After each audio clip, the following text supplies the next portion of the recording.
हमारी आर्मी को दिल से सैल्यूट। आज की हमारी कहानी एक ऐसे सिपाही की है जो आज भी भेड़ के रूप में ड्यूटी दे रहा है। बात सन 1944 में द्वितीय विश्व युद्ध की है। ब्रिटिश भारतीय सेना बर्मा, म्यांमार में जापान से जंग लड़ रही थी। इस दौरान भारतीय सेना के राइफलमैन चिंता बहादुर भी इसका हिस्सा थे।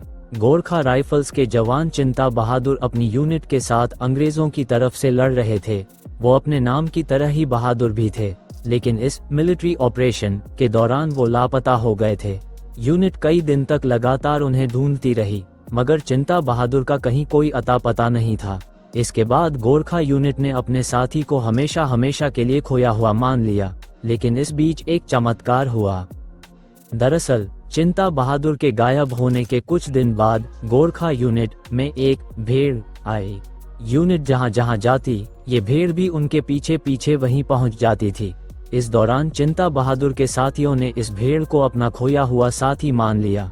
सन 1944 से लेकर अब तक ये भेड़ गोरखा यूनिट का हिस्सा है। चिंता बहादुर आज भी भेड़ के रूप में भारतीय सेना की गोरखा यूनिट में तैनात हैं।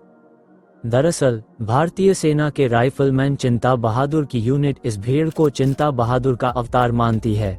इसलिए 1944 से लेकर अब तक 5/5 गोरखा राइफल्स अपने वीर जवान चिंता बहादुर की याद में उनकी जगह भेड़ की तैनाती करती आ रही है। ये भेड़ यूनिट वर्तमान में हिमाचल प्रदेश के डगशाई इलाके में तैनात है। चिंता बहादुर भेड़ के रूप में अपनी इसी यूनिट के साथ यहाँ तैनात हैं। सन 1944 में राइफलमैन रैंक पर रहे चिंता बहादुर यानी इस भेड़ का प्रमोशन भी होता है।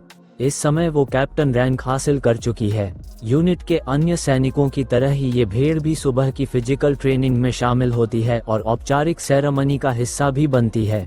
हर यूनिट का अपना एक कलर होता है और सैनिकों की पहचान इसी से होती है। चिंता बहादुर भेड़ की सींगों को भी यूनिट के कलर हरे और काले रंग से रंगा गया है।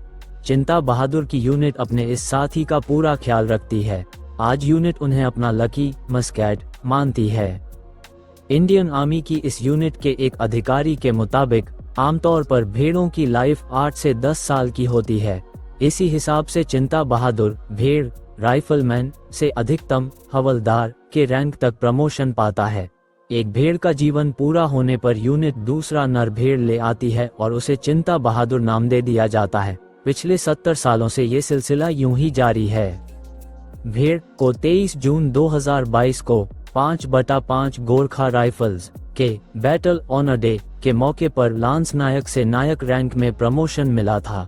इस दिन को बैटल ऑनर डे इसलिए भी कहा जाता है क्योंकि 23 जून 1944 को इस रेजिमेंट के 2 जानबाजों को बर्मा ऑपरेशन में बहादुरी के लिए विक्टोरिया क्रॉस अवार्ड मिला था।